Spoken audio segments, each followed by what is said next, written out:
What's up and welcome back to Kinda Funny's MCU in Review. That's right, we are ranking, reviewing, and recapping every project in the Marvel Cinematic Universe. Of course, I'm Tim Geddes, and I'm joined by the producer/seducer, Nick Scarpino. Hello, Tim. Top of the morning to you. Oh, top of the morning to you. I'm so jealous of you guys that I can't do the fun stuff. How do you do that, Nitro Rifle Andy Cortez? I think Barrett's figuring it out right now, but a little hue shift. You just dropped the saturation. I'm using OBS virtual camera. That's how I'm in black and white for the audio listeners. Wow. For me, I just open up OBS and it I was gonna say, I'm gonna do. Open up OBS. That's all I gotta do. There you go. There it is. That's smart. Then we have, of course, the Big Daddy himself, Greg Miller. So this is in the MCU? I still don't understand. Like, it was like, you know, because it starts in the beginning. They mention all the heroes, but then we're in the 20s, I think, but then it's color. I don't understand. But Man Thing, what up?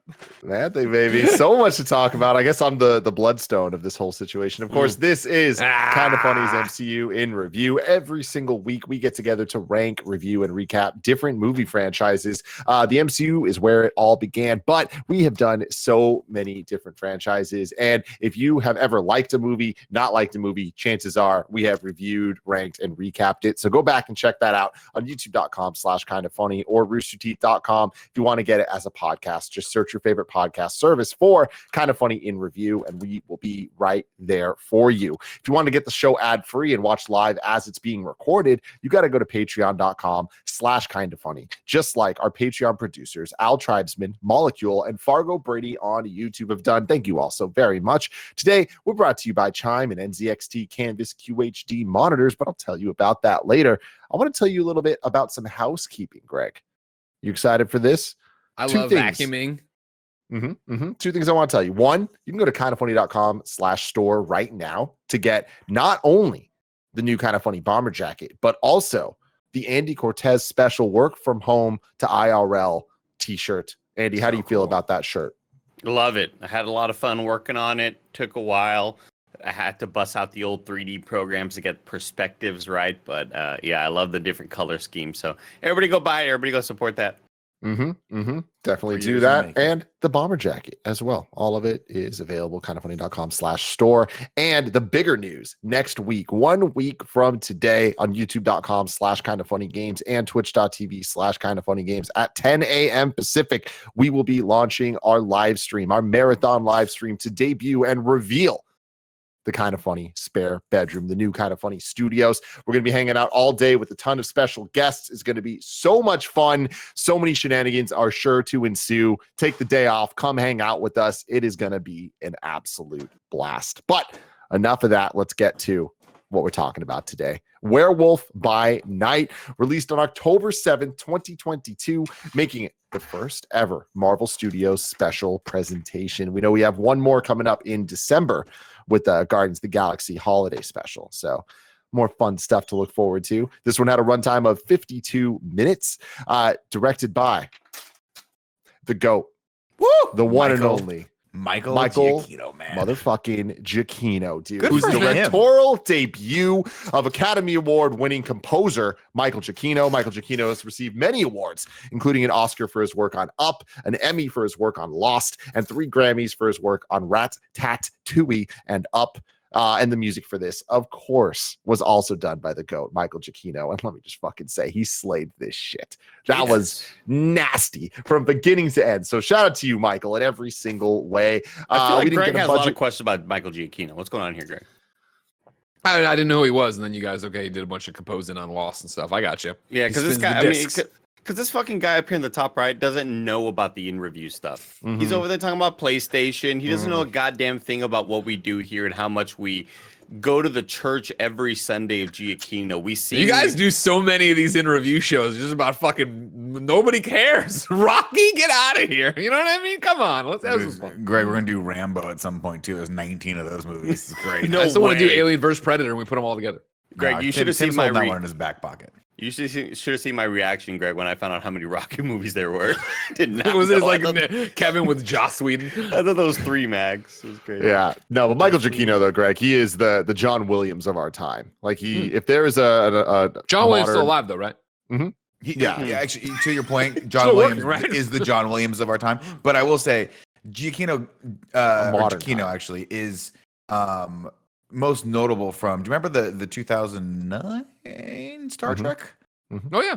And it sounded like a Western. It was fucking insane. And everyone was like, whoa, that soundtrack was great. That was the They first played time Beastie I Boys in remember it. Did he thinking. write the Beastie Boys song? He did actually not write the Beastie Boys song, No, that was but I the have it Beastie on Boys. good authority. It's one of his favorite Beastie Boys songs. Great. Okay. Cool. That one and Like Brass everybody Monkey. gives Hans Zimmer his Oh flowers. my God, we don't talk about Brass Monkey enough. We really don't. We don't. Hans Zimmer's gets all the flowers, right? But Giacchino And DJ Junkie XL. Don't forget DJ Junkie XL.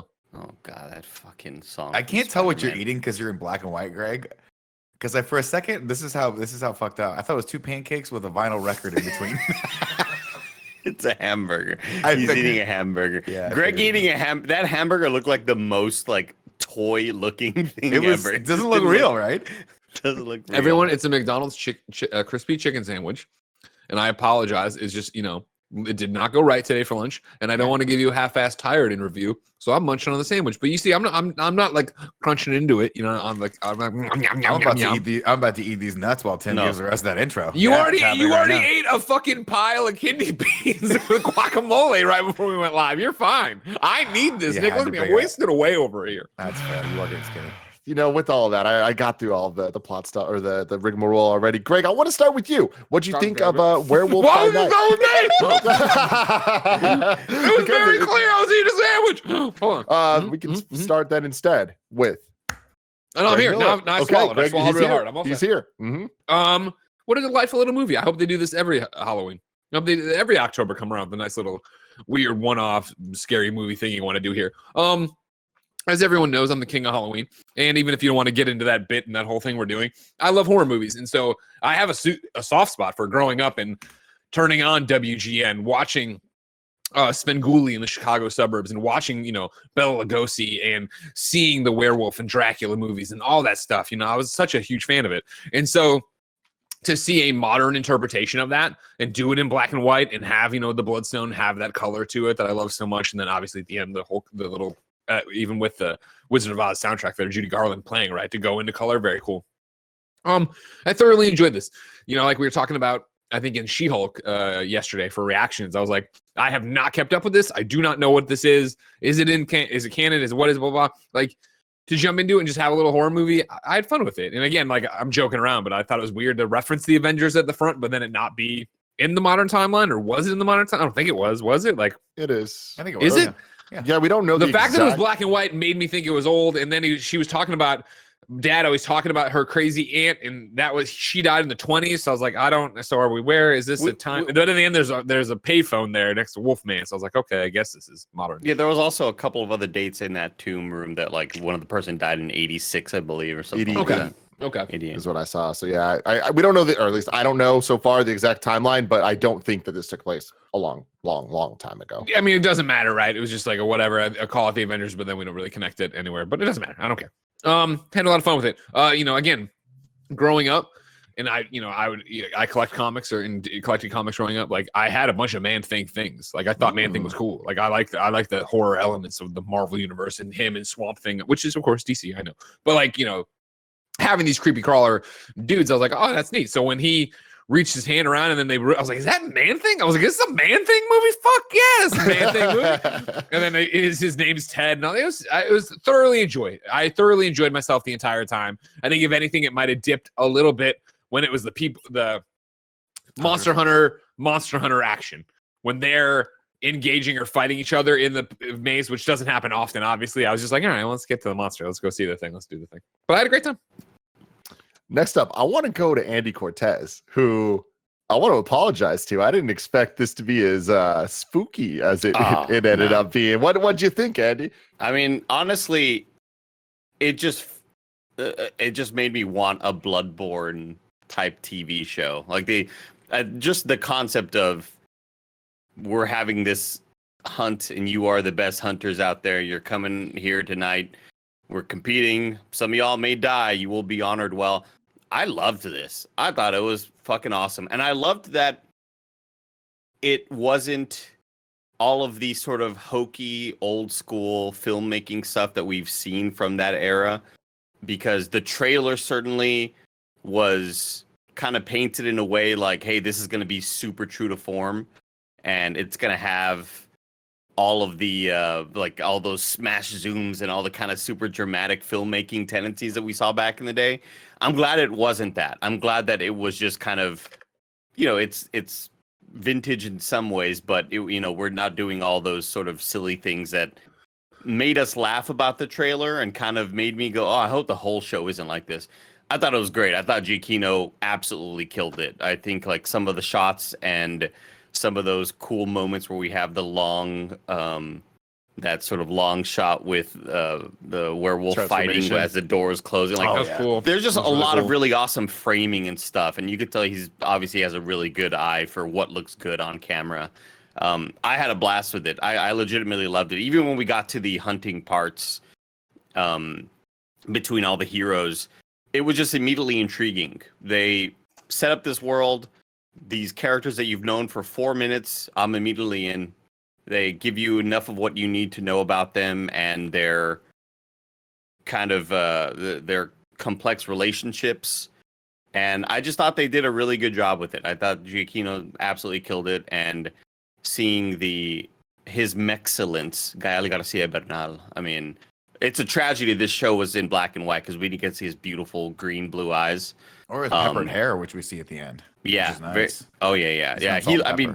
He's always been this great standout actor, and before even knowing he was in Werewolf by Night, I was like, we got to get him in a show, and like you're like, he is in one. Like, oh shit, awesome. I loved him. I loved kind of the smaller, cuter moments of dialogue that he had. I thought this show was great. Highly recommend it. Nick Scarpino.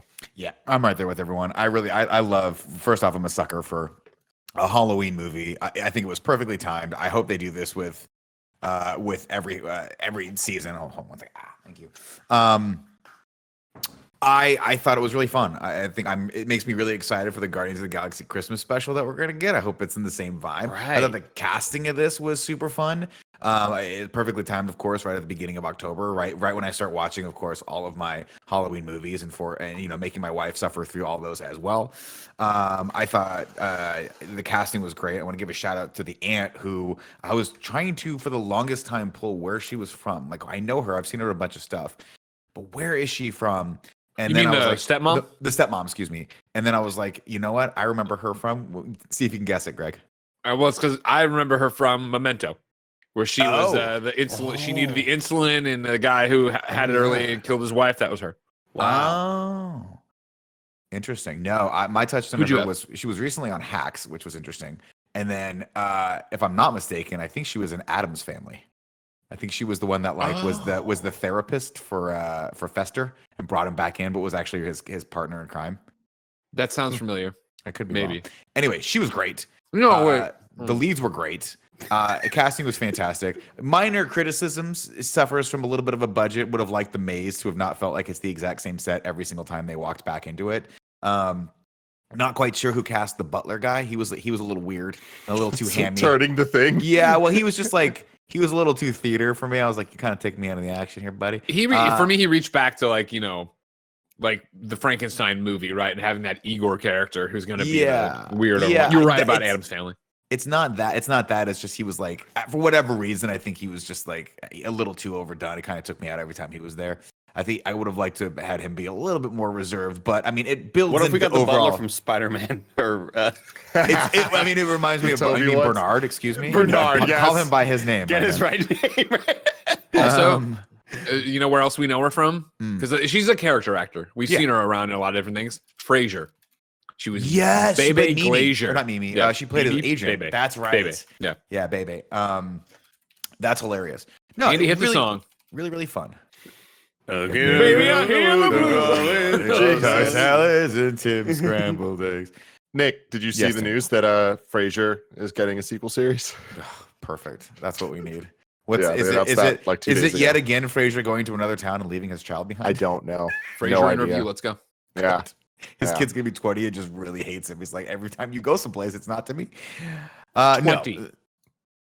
Well, wasn't he a baby back in the 90s? He's gonna be like pushing 30 to mid. Frederick was young. Right. But you know what? You don't have to. Hey, Captain Semantics. It's reality calling. I understand where we're at. No, I like this a lot, guys. Go fuck yourself. Fucking get me some fries, you piece of shit. Can you guys imagine that the next time we do this show, it's going to be at a desk together? Like, I'm gonna fucking eat all of Greg's French fries when he's not looking. Tim, what did you think of this?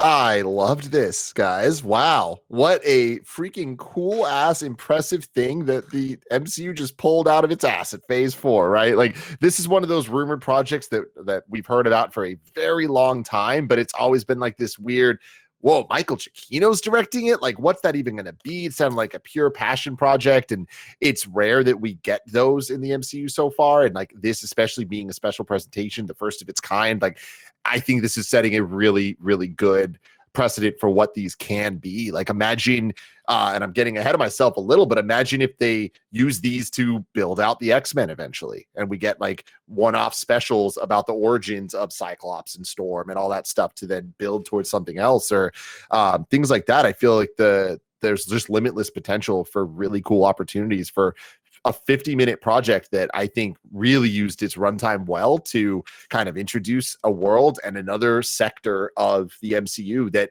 feels like it makes sense. There's monsters, and it's like, cool, they're now here. Eventually, we're going to see the ramifications of that in the wider MCU. But for now, I thought that this was just such a fun standalone story that, to Andy's point, was less corny than I expected it to be in terms of presentation, and was actually a lot scarier than I expected. And the violence level was extremely high, right?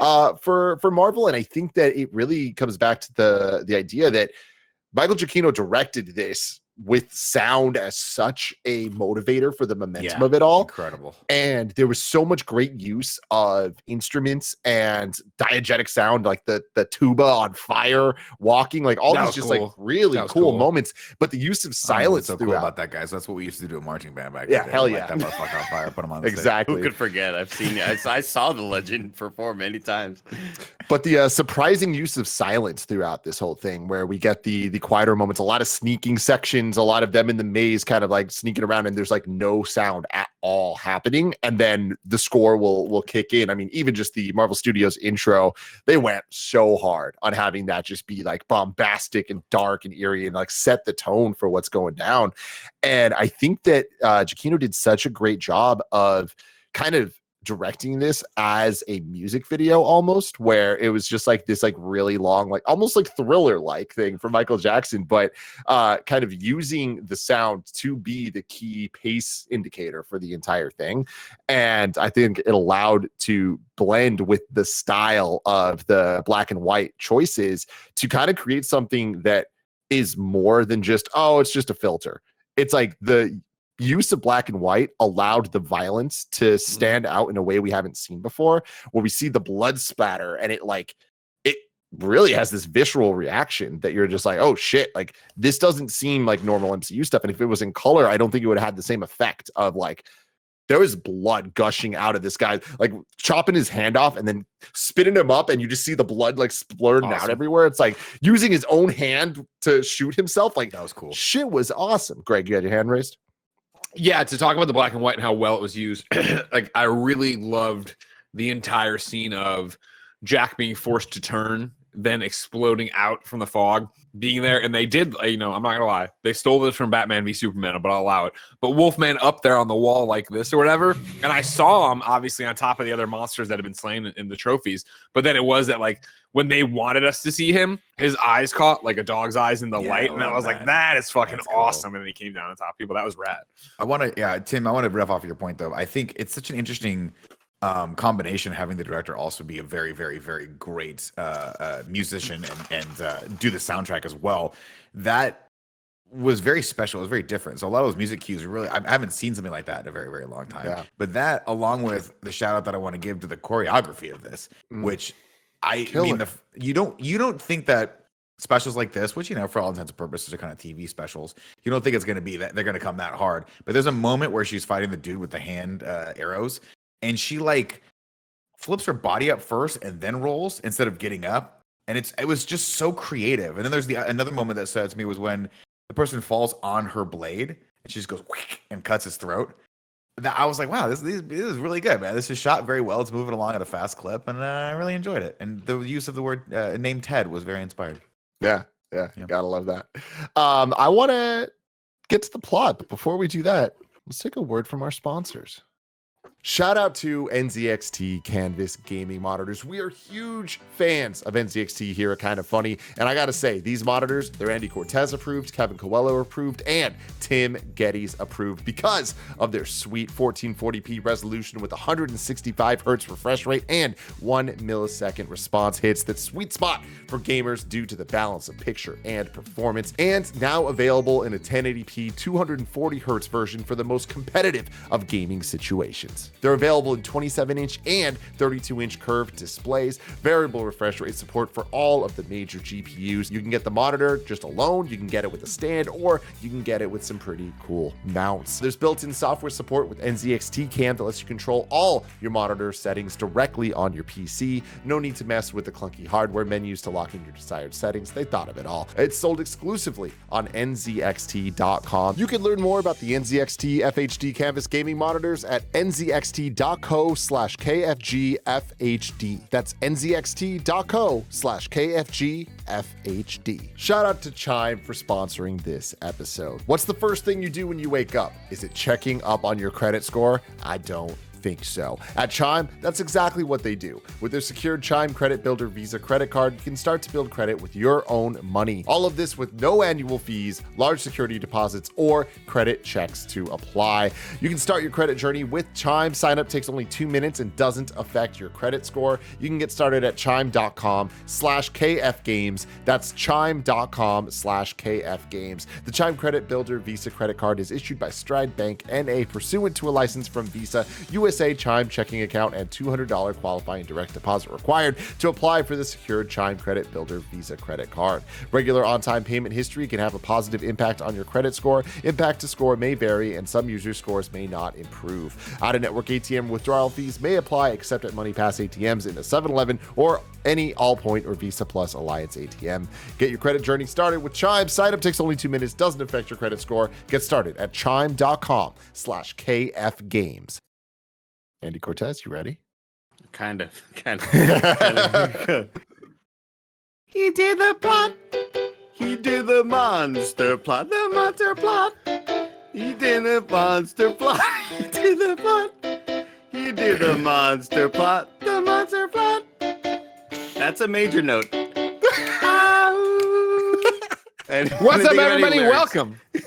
Welcome to Werewolf by Night, your MCU in review recap. Also, how quickly was the turnaround in the MCU in review opening that we did in black and white? Oh, Cameron Kennedy sent me that weeks ago. Once he saw the trailer, he's like, "Bro, I got you." He loved it. Okay, great. He just knew, man. Shout out to Cameron Kennedy, man. Go. I have bad news, y'all. Ulysses Bloodstone is dead. Just like Batman. And so he's dead, and that means his Bloodstone artifact is up for grabs. And of course, he uses it to go monster hunting. I'll tell you what, I've never watched a show, and this is fucked up to think about, because I love The Witcher on Netflix, right? But I've never watched a show that made me go, man, I got to go back to The Witcher 3. Because this entire show, I'm like, fuck, this is like The Witcher 3. Yeah? This sounds awesome. I want to go back. Okay. I got Castlevania. It's funny, Andy got Bloodborne. I got Castlevania. And you got Witcher from it. Well, Andy only knows Bloodborne. And Andy, if you ask Andy to talk about a video game, it's going to be Bloodborne, Overwatch, or some pornography. Hyper Light Drifter. Oh, yeah. Pornography game is the third one you went with. Yeah, I didn't want to name it. I don't want to give it free advertisement. But I see ads for those all the time. I'm like, is this the time I click? Can you beat this game before you come? That's what they all say. Jesus. And I'm like, I bet I can. I bet I'm not going to click on it, but I bet I can. I'm pretty good at games. Anyways. Werewolf by Night.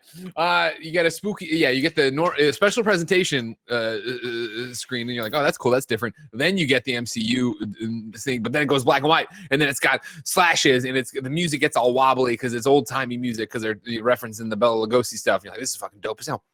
And so then we start, and we get the Avengers, and the narrator's talking about, hey, the Avengers, they're a thing that's happening. That's pretty cool. But guess what? There's also monsters you don't know about. And I'm like, yeah, monsters.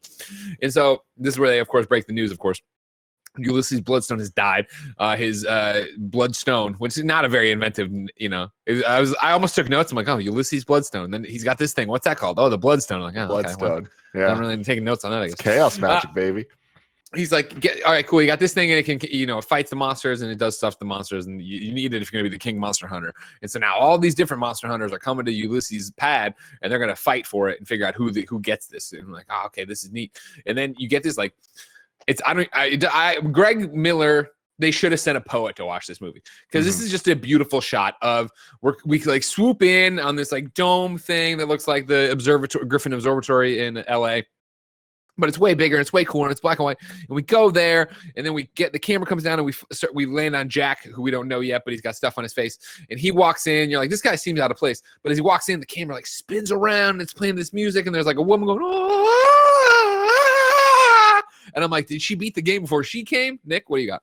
I wanted to just go back to that shot. That first wide shot was great. And what I don't know if they did this on purpose or not, but it looked like a matte painting. And so as the camera moved, it looked like you would film a matte painting. Like it didn't look digital. Actually, they made it look like an old school, like 1930s, 1940s matte painting. I thought it was really cool. Real quick, Greg, to your point about Bloodstone being a little on the nose for a name. Andy Cortez, do you have any guesses? I don't think they said it in the show, but do you have any guesses as to what Jack's last name is? Skellington. Is it like wolf in Spanish? It's Russell, as in Jack Russell Terrier. Terrier? Oh, God. Because he turns into a Nailed wolf. I mean, he spoke a bit of Spanish. Why is it Russell? It's Jack Russell, dude. That would have been Jack Lobo or some shit. Anyway, back to the plot. So Jack's wandering around and he's bebopping and scatting around the room and he's looking at all these monsters' heads up there. And they got a Bigfoot and they got a Batman. Walks in like Jim Carrey walks in and Ace Ventura. This movie fucking sucks. They got an Aquaman up there. They got all sorts of shit on the walls. And then they got the casket over there with the big old hand and the big old sword. And eventually, this Scottish bloke, he comes over and he's all like, "Oi, matey," you know what I mean? Like, what's your shtick? I've got a bunch of kills. Yeah, what do you got for me? Great mullet this guy's got on him. Yeah. Great. Yeah. He's got the cool scar too. He's got like a scar across his face. You know what I mean? Because these guys are monsters. They're witchers. Yeah, they're witchers, y'all. But he asked Jack, any yours up here? And Jack's like, no. And he's like, but I have fought that guy many a times. And he points at the vampire guy. I'm like, all right, I see. Something's up with this Jack fella. Okay, cool. But then, the Scottish guy, he's a little braggadocious about what's going on. Real quick, with that, rumors were that Blade was going to have an appearance in this. Obviously, that didn't happen. So I wonder if that's because of the director dropping out and all the stuff going on with Blade. But originally, Blade was going to be part of this, which is cool to think about. Was that confirmed or just the rumor? Well, there was rumors, but it's the type of rumors that like there was like substantial evidence to back it up. Gotcha. Like Mahershala Ali being seen on sets and things like that. So, damn, that would've been cool. Nick, there's part of me that really wants my first tattoo ever. Maybe on the back of my neck, possibly forehead. Yeah, forehead. Daywalker. Connect it. Badass. Right? That's so right. Can you imagine if Andy got a tattoo that said Daywalker? Like down my arm, like shoulder to elbow, Daywalker. That'd be so cool. So the Scottish guy's got a bunch of kills. Like Night Sleeper. They talk about how like Ulysses is the best to do it, man, and it's cool that he got us all together, and yada yada yada yada yada.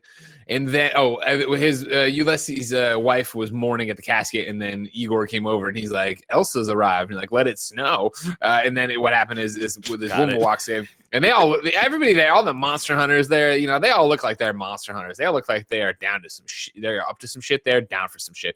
Meanwhile, Elsa walks in and she just looks like normal lady in skinny jeans and a coat and some gloves.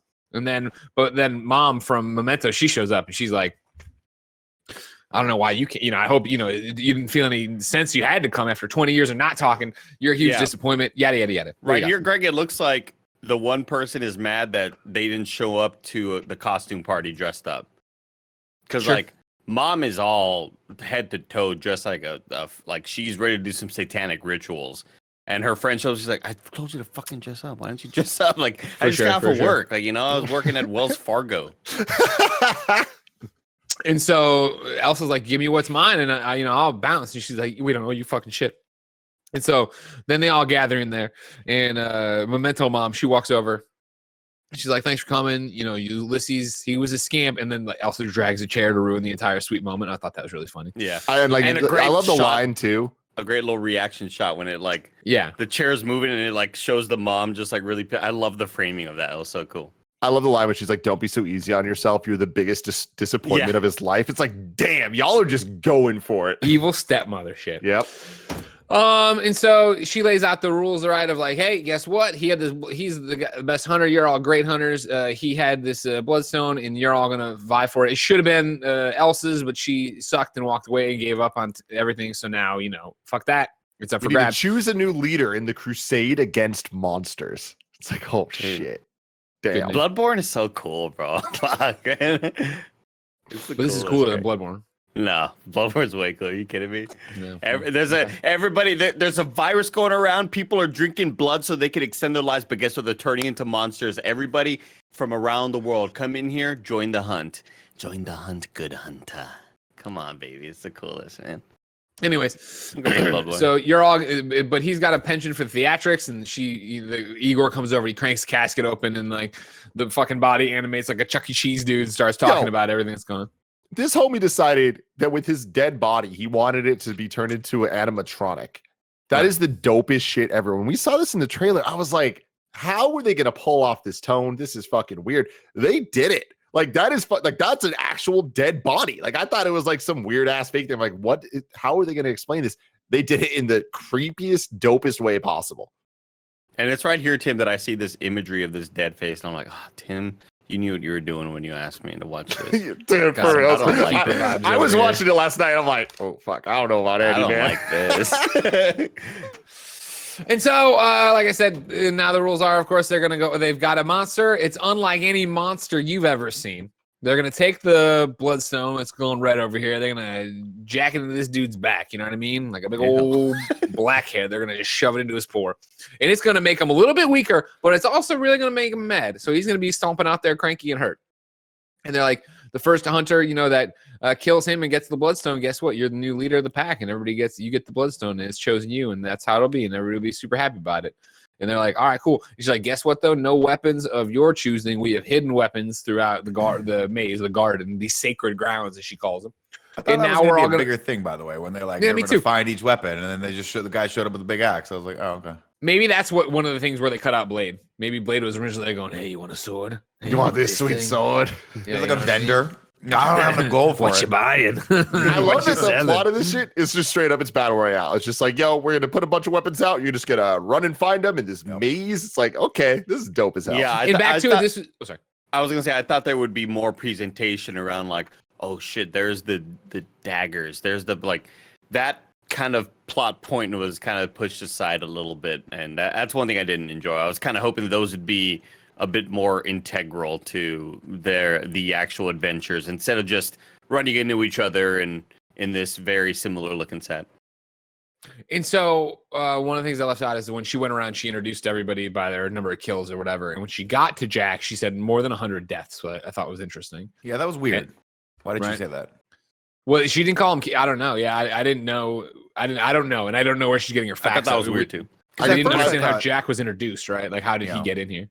I think it's because he's killed a bunch of people in werewolf form. But she didn't know that, though. She didn't know he was a werewolf. And that's my thing about Like, I knew she called it the fact that she said it different meant meant something was different about it, but I didn't know. In retrospect, looking back at the film, I'm not sure how she had this information, how he proved this information, how he had his little membership card to the Hunters Guild. Yes, Nick Scarpino. Yeah, at first I was like, oh, he's the one they're gonna hunt. Yeah, me too. Right? I'm like, that makes sense, right? He's there, and if he wins, he gets the bloodstone or whatever, and that's how this whole thing is. It's like, it's fair, right? That the monster can actually kill them, and if he gets it, he gets the power. But it's odd that they didn't set up at all that he took someone else's spot here somehow. It made me think that they resurrect in some way. I thought that they were Destiny Guardians, Greg, that they've been fighting for so many centuries that they just, every once in a while they die and they come back to life or whatever. So when she focused on taking 100 deaths, I thought that was an interesting little moment. We don't know. Explain to us in the comments, everybody, if you have a better answer for what happens. But anyways, then they go through and they draw out of a skull, basically like their order on like the Royal Rumble order. You know what I mean? So How cool. you remember they used to do that at Royal Rumble? Where Those little ball things. Yeah. Anyways, Jack goes first. He wanders out there, and they pull back, and it's like this giant, labyrinth or whatever from the, obviously amazing Batman animated series episode with the labyrinth and the Minotaur. Remember this, where they're playing the computer game? You know what I'm talking about. Anyways, they're all out there, and they have to run around the sacred grounds, and you see in the background the shadow of the monster. You don't know what the monster is, but you know it's out there lumbering.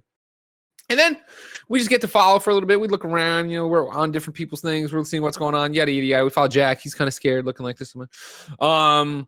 Eventually, right, Jack bumps into Elsa, and Hold they on, have real quick before we get to this part. Even just the intro into the labyrinth, I loved the tuba stuff on fire, and then I loved the going back to what I was saying earlier about the sound kind of being such a motivator for this. Like when he is sneaking around and like looking, you hear the tuba going off as each person's kind of entered in as it's their turn. Oh, that's cool. Like it's just in the distance, and it's just like the surround sound was super cool because it's like he's in this maze looking around, and every like 10 seconds you would hear kind of like the Royal Rumble gong going off, but it's the fucking flaming tuba. I like this is just a ripoff of the Royal Rumble, and we've all agreed to that. I appreciate it. We've all agreed. Battle Royal Rumble Royale. Something. I don't know. Joshy G in the live chat on Patreon says maybe Jack called ahead and gave them his stats and worded it that way. I mean, that would go a long way. I guess that's there probably was a thing out in the paper that was like, "Are you a monster hunter? Call this number and tell us your stats. Maybe you can come hunt monsters." Yeah. Anyways, though, Elsa and Jack bump into each other. There's this little standoff. Ilsa Faust. That's all I thought about Nick. Ilsa Faust. Every time he says it, Ilsa. Who's that from? What's that a reference to? Mission Impossible. Good movie. You should watch it. Great series. You wouldn't fucking remember. You can't. Don't watch the one with Henry Cavill because that's why he couldn't shave his mustache for the reshoots. That's you mean the best one? And it's fucking absolutely worth it for him, and we love Henry Cavill for it because he made the right choice. Yeah. You know who does the score for Mission Impossible? The fucking GOAT, Michael Giacchino, baby. The GOAT. The John Williams of our time. Yeah. Go to Chino.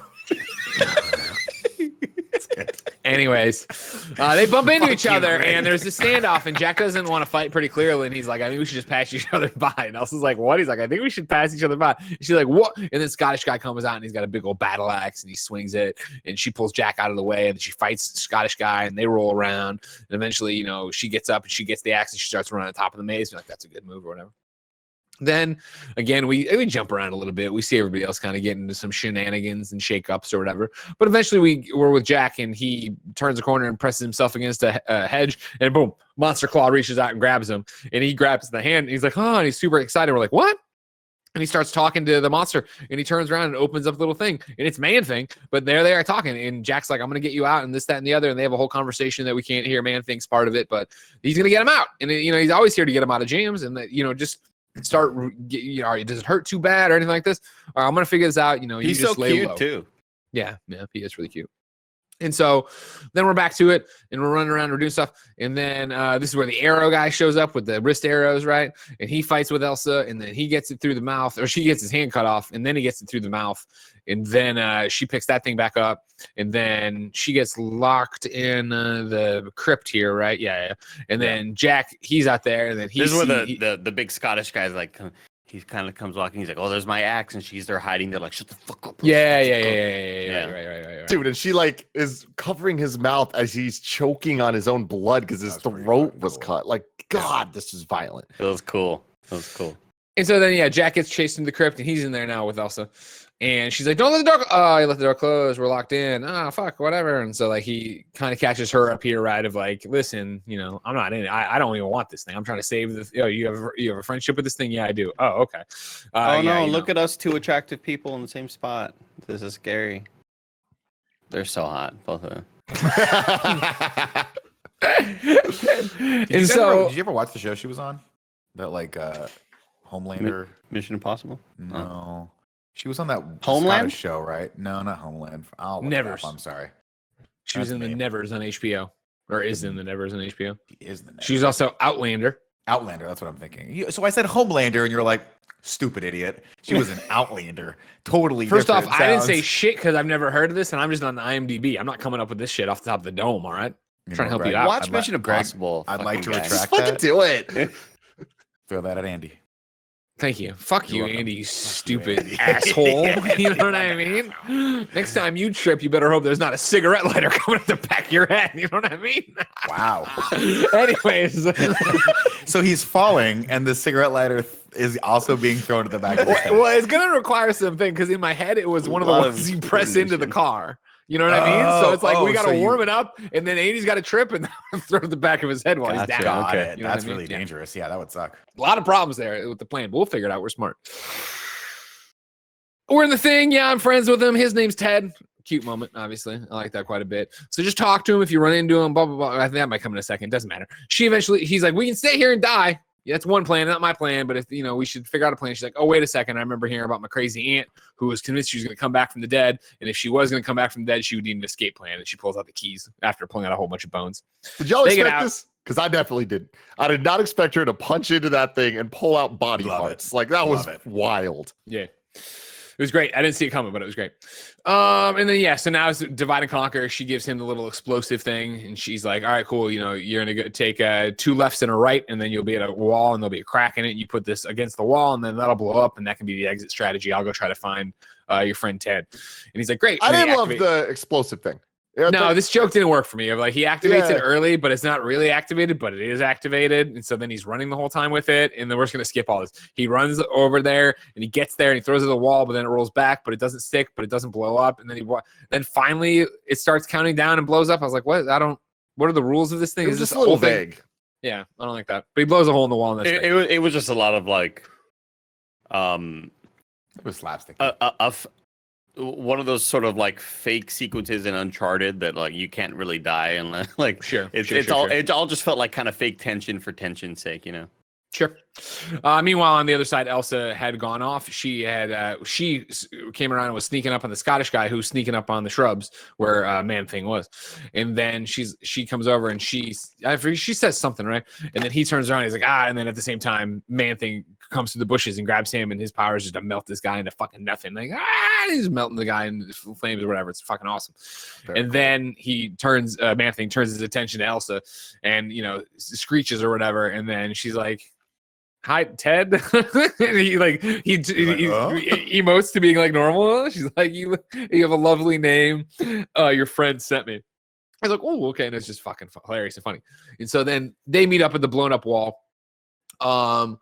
Ted sees his chance and just books it through the hole, and Elsa shoots the little grappling hook thing into his back, pulls off the bloodstone. She then looks at Jack. They have a moment of levity that they've done it. Jack foolishly runs over to the bloodstone to grab it, and it knocks him back and sends off like a wave or whatever. Then all the other hunters show up along with Stepmom. And they're like, what the fuck happened? And they're like, the thing rejected him. And she's like, he's a monster then. And that's what happens.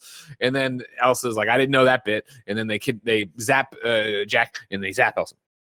And not so TVA agents. Yeah. I was shocked.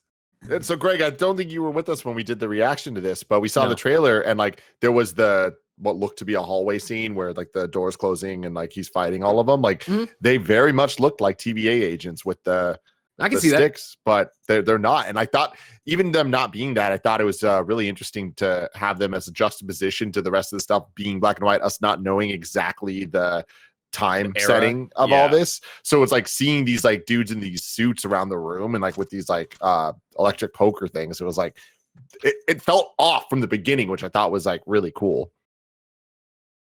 We then wake up in a big cage, a big old bird cage. Elsa and Jack are there. Jack wakes up. Elsa's already awake. Elsa's pushed up against the thing. Jack's like, listen, don't sweat it. I am a monster. It's part of me, but it's not me. And it does stuff that's not me. And it's not me. So I'm sorry, but it's not me. Don't worry about it. And guess what? I only turn on full moon nights and we got 5 nights till the moon. So we got plenty of time to figure our way out of this one. Don't sweat it. And she's like, you moron. The bloodstone can make you transform in 5 seconds. And he's like, oh, that's real bad. That's real bad. And he's like, all right, promise me you won't break eye contact with me. And she's like, what? And then he starts sniffing her, and he's sniffing her all over. And she's like, what are you doing? And she's like, I have to remember you, and maybe I won't attack you. She's like, ever worked? And he goes, once. That was cool. I loved it. Yeah, he was sniffing desperately. Yeah, like I believed this. If you ever, when you guys, next time you're around Ben, if you want to, go ahead and do this to him. He giggles real bad. He loves it. He thinks it's funny. I was going to say, when we get into the new studio, Greg, I'd like you to sniff me. Oh, sure. Okay, fair enough. Maybe I can make you giggle like he does. You know what I mean? Because he does this thing where he like slaps his hands together because he doesn't know what to do with his excitement. Anyways, Stiff Star, they all come in. They're all cloaked up, but we know who these fuckers are. They're the people from the other part, you know? And so they come in and they're like, you're a monster, and now you're going to fucking pay for being a monster. You hear? Hey, you see? Hey. Joe Pesci's there. He's like, yeah. I was like, is it Joe? Are you trying to do like the news hands, hey? Or are you just doing Joe Pesci from Lethal Weapon 2? And so they, stepmom takes off her mask, and she's like, it's on like Donkey Kong. She takes out the bloodstone, and she points it at him, and he starts, and he's getting zapped and shit, and he's transforming or whatever.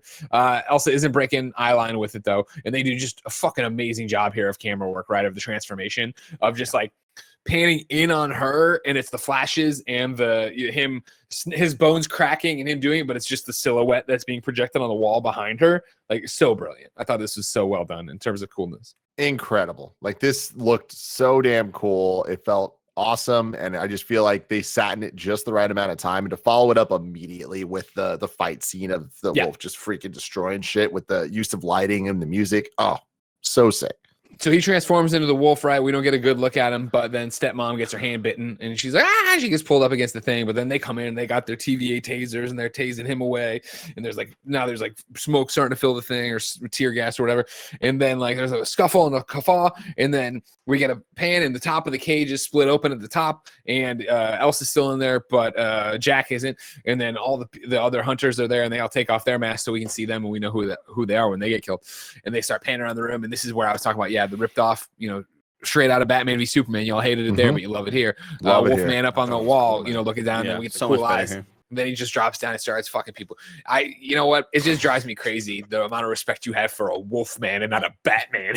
You know what I mean? Maybe you should look at a mirror once in a while. Anyways, I wish the Wolfman hunted on that bitch ass Batman. He's hopping down. And some would argue maybe that's more of a Wolfman tactic than a Batman tactic. But we're not going to get into that right now. He hops down and he's fucking people up, and he's ripping up necks, and he's biting necks, and people are still tasing him. And he's like shaking off, and he's fucking fighting them and doing this stuff. And then eventually Elsa gets out, and she's doing shit, and then everybody's there, and then you got Elsa gets in a fight with the one crazy hunter who kind of looks like a vampire. She's got like very, very sharp features or whatever, and they're doing a sword fight over there. At one point it's like yeah, and then they put the sword in the ground, and then she brings her neck, and then she does this, and like, God, and then she gets up, and then she slams her head on it or whatever. Like, holy fucking shit. Incredible shit. Awesome. So cool, man. Just did not expect to see this stuff at all. Really awesome choreography, and I'm surprised Elsa's even alive, because remembering that first sequence when the big Scottish dude I totally skipped where the Scottish guy brains her on a concrete fucking ledge. And I've seen Joel do that in The Last of Us. He just like crushes clickers' heads. It was just that was super violent to me, and for her to barely be scratched, that scene kind of bothered me. I was hoping like we'd see like a fuckload of cuts or something. But yeah, this whole sequence is awesome. Incredible. And then of course, like we were talking about before, like there's the door closing, and Wolfman goes over there, and he's fighting a bunch of people, and the door's slowly closing, and we're losing our light source, but we're still getting silhouettes, and they're still tasing and they're doing this stuff, and Wolfman's able to beat all their shit in and kills all them, but he's down there and he's wounded. And then Elsa, I forget what happened to the other hunter, but he's gone too. He's dead. He got killed. And then Elsa walks over there, and she's like, Jack smelled me a lot, so hopefully this guy will be chill. You know what I mean? And so he pops up, and he's not chilling. He pins her down, but she doesn't break eye contact. And then she got her hands up, very defenseless or whatever. And then she reaches up and touches his face. And then he's like, okay, cool, you're cool. And he goes back to being in the corner or whatever and being a little wolf man. And then, oh no, he doesn't actually. He runs out, right? He runs to the door. And I thought with the door slowly closing, it was going to be a bigger deal of them being trapped in there. Not that there was just a side exit that was unlocked. There was like two other exits to this place. One and like Wolfman just fucking knew. I'm like, all right, cool. Yeah, you have at it, Wolfman. It was all just for imagery. It was cool as fuck. Also, there was that one guy that was like, should I go under the door? Should I not go under the door? And you're like, roll under the fucking door. What are you doing? You're not going to beat this guy. And if when the door came down, all it required them was just like push it back up, like I wouldn't have cared. It was all worth it. This sequence is so sick. And so Wolfman's free out in the wind, and Elsa's there in the tunnel, and then Stepma shows up, and she's got a boomstick, and she's like, you were a disappointment, and I hate you, and everybody sucks, and you're the worst, and you ruined everything, and da-da-da. And then Man-Thing crashes through the top of the glass dome, and he grabs her and melts her down to nothing. And then he has a conversation with Elsa, where they're just like, look at each other. He's like, whoa. He's like, whoa. And she's like, he went that way. Oh, and he just takes off, and he picks up a robe on the way because he knows that Jack's gonna be naked when he finds him, and that was really funny. It was really cute. I loved it. And so Elsa walks out, and she already had pocketed the bloodstone. Right? She pulls the bloodstone back out, and Igor comes over and he's like, "I serve you." And she's like, "Great, you start by picking up all this shit." And then she sits down, and then the color of the bloodstone radiates out to Judy Garland's Over the Rainbow, and the color is returned to the world, and we see her there lounging with the bloodstone, and then we go through the woods and we find Man-Thing chilling with a French press cup of coffee, dude. So fucking cool. And then Jack wakes up and comes out and takes the coffee, and they sit there and they have a little conversation that's very cute about like, I'm always saving you. No, well, yeah, you can have sushi. We can have sushi tonight. Yeah, you pick. Blah, blah, blah. Oh, and they like laugh, and he asks if everything worked out with Elsa. And he's like, yeah, and it's a sweet little moment, and everybody's happy. And that, ladies and gentlemen, is the MCU special presentation, Werewolf by Night. When was sushi invented? This is where I was like, oh, this has got to be modern, because the payphone, especially, I was like, oh, okay. Yeah, I'll Google it. But I was just waiting for, this is where I thought you'd bring in a Captain America, and he'd be like, on your left. And they'd be like, Daredevil walks through barefoot in the background. It's sushi apparently was first kind of made in the modern sense in 1824 in the Edo period. Oh, cool. shit. Cool. Yeah. Well, doesn't answer any questions. It's haiku and review time, everybody. 7 syllables in the middle. There's no haiku you and need review. 5 for the first and last sign. Andy, you didn't have to do the song. Not poetic. It's too new. It's too new. He's got it, dude. He has his own. Need to rhyme. Haiku in review. Haiku in review. Desaturation prevented us from seeing Gael's pretty eyes. That's my haiku, everybody. Congratulations, Andy. Didn't have to rhyme. Thank you. Nick, how are you doing? You in black and white right now. I want to click my camera over, but I like have to. The studio launch is 1 week away. I have to kill my camera to bring it back. Hold on, everybody. Be cool. Be cool. There you go. Now I'm back. Oh wow! Somewhere over the rainbow. I like how he made such a big deal about it. I just did it. I was like, I don't know, fuck up the whole show. I don't care. Well, I just don't want to mess up Bear. I don't know if Bear's got a whole thing going on over here. It's fun. Let's do Ragu Bagu.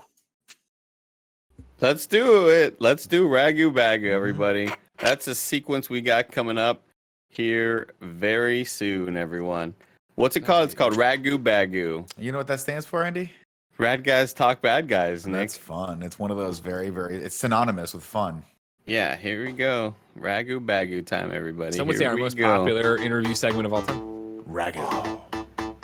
New Bagu jams. What's up, everybody? Welcome to Rad Guys Talk Bad Guys, the podcast within a podcast where we rank all the villains of the MCU universe in one gigantic list that currently clocks in at 48 villains, unless I've misnumbered them. But no, it looks like I nailed it. 48 villains in the MCU. Today, we have to decide where we're putting the stepmom from Memento. Oof. Now, remember, the way we do it in the modern era, in the modern shenanigans of Ragu Bagu, is deciding first what tier she's in, and then we argue there. So you have S tier, A tier, B tier, C tier, D tier, F tier. I would lobby that she's an A tier villain. Wow. I hated her. I enjoyed the performance. Memento mom can do no wrong in terms of an actress. Her name, by the way, is Harriet Sansom Harris. Yeah, she kind of brought the heat. And I feel like having the hunters around, they were cool. The choreography of all that shit was awesome. She put everybody against each other. She was kind of kooky. You know what I mean? But I feel like I'm not going to ever really remember her or her things that well. So it's like, I don't think there's anything bad about it, but I would lobby more for a B than an A. I would say B only because I don't think she was front and center enough. I think that she was really good in those small doses that we were able to see her just be a complete dickhead to her daughter. But I think it would have maybe been an A had this been a longer movie and we have those sequences where she is alone in a lot of sequences where maybe she's talking about her past or I just don't think we had enough of her to justify an A. Gotcha. Nick, how do you feel about A versus B for Memento stepmom? Nick blue screened, so he's frozen. So he's trying to make himself not black and white. That's why. You gotta love it. He'll be right back in just a second. Oh, there he is. We got him, everybody. He's back. What tier would you put the bad guys here? What tier? Mm-hmm. I thought she was great. I love her. I mean, she's super ominous and really fucked up and just eating up scenery over there. I would put her an A, sure. So A starts with He Who Remains and the TVA in Loki and ends with Gore in Thor: Love and Thunder.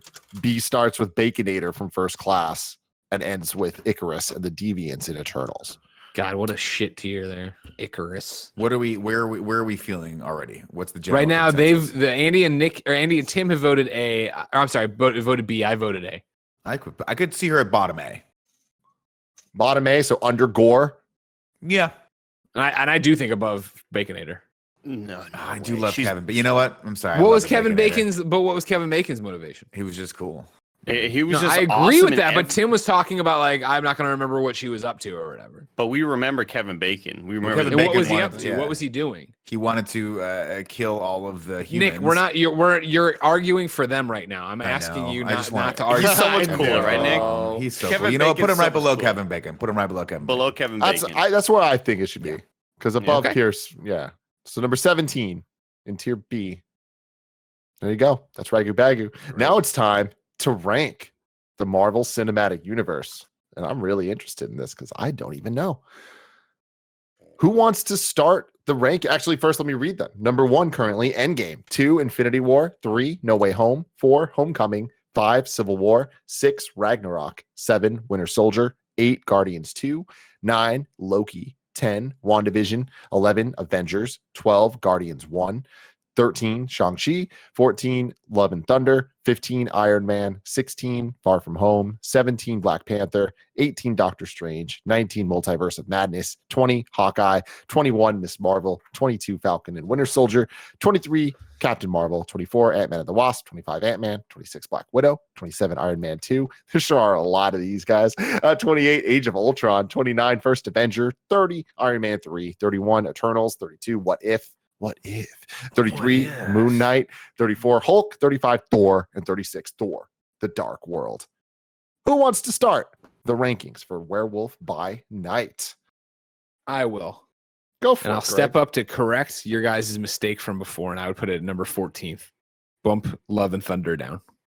I am right there with you, Greg Miller. Number 14, under Shang-Chi, but over Thor: Love and Thunder. I would put this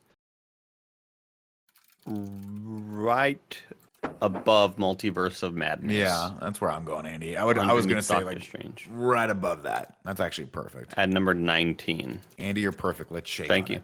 Yeah. Let's shake on it. Oh, here. Thank you. No, do the. Yeah.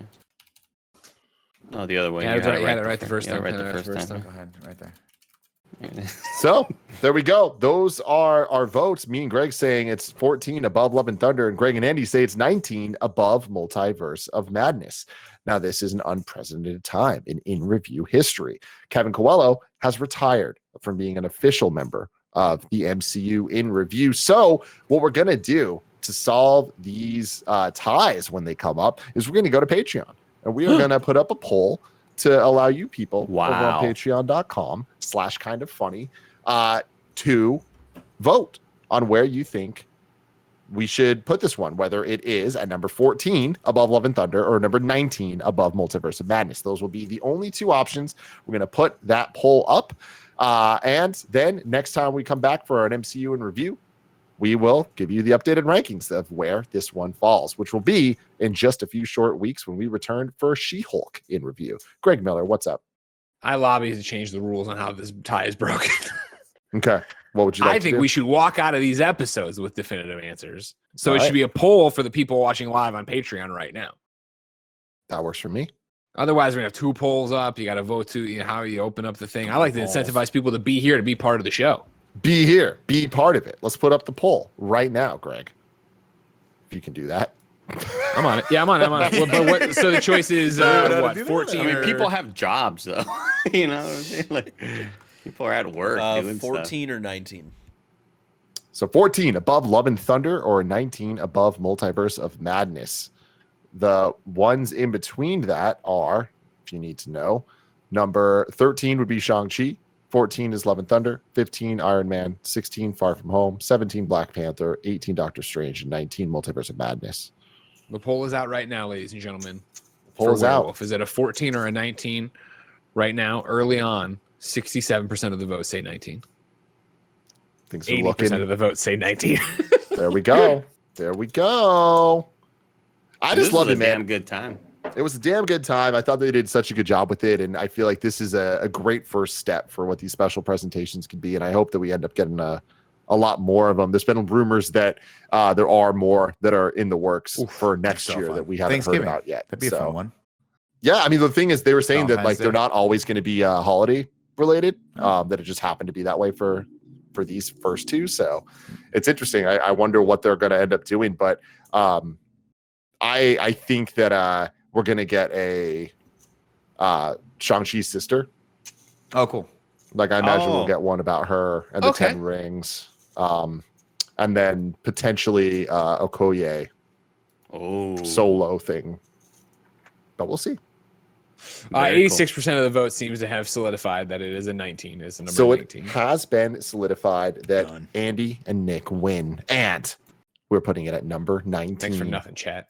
Underneath Doctor Strange 1 and above Doctor Strange 2. You know, this was a good test, but I think we should go back. We should go back to what it was before. You were right the first time, Tim.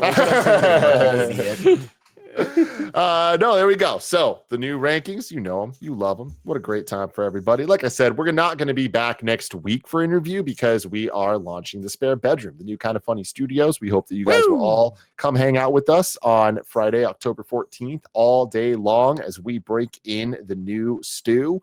But we'll be back the week after that. Review. That was for you, Nick. That was directly for you. That's what it's called now. Stew it up. Let's make some stew. We gotta stew it up, everybody. Let us know in the comments below what you thought of Werewolf by Night. Everyone, send some sweet, nasty love to the GOAT, Michael Giacchino, because damn, he's out there, and now he's a double threat. You know what I mean? It's not just music. He's making visual art, and God, I want every single bit of it. But until next time, have a marvelous day.